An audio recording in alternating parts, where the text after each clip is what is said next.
We've done some new research with Operation Black Vote and some academics on the number of black and minority ethnic people in positions of power in the country. We analysed 1,000 jobs and we found that it's just 3% of those jobs go to black and minority ethnic people and 0.7% go to black and minority ethnic women.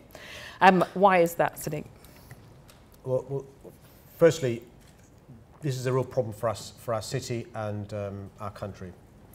There's a great quote from Malala Yousafzai, and she said this speech she did to the United Nations in the context of gender equality. And she said, how can all of us benefit if half of us are held back? And I think that viewpoint should be a viewpoint we use in the context of black, Asian, minority ethnic stuff as well. Because all of us will benefit if all of us have their potential fulfilled. So the Khan experience is my parents came to London in the 60s. My dad came before my mum.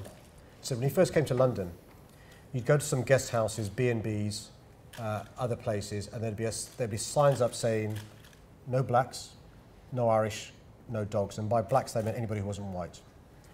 And I grew up in an area where it wasn't uncommon to be called the P word. And my daughters have been raised in the same area as me and not suffered that overt racism that I suffered. So progress has been made. Not at all? Some, but not in the overt way that we did growing up.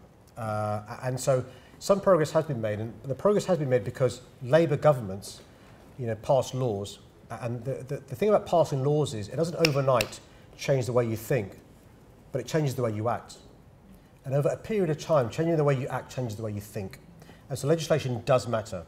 We've got to make sure we do much more. We're doing stuff in City Hall to address the issue.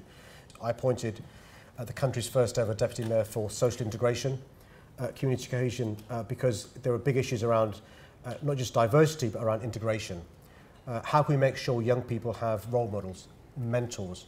We all know people who are in cracking jobs, who first got work experience with their uncle or auntie, with an older relation, because of their social network and because of their family.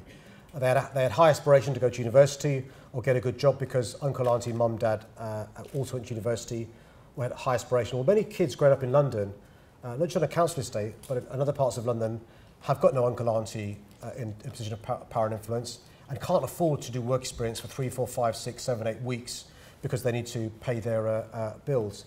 When I was growing up, I never knew anybody who went to work in a suit. People went to work in uniforms or overalls.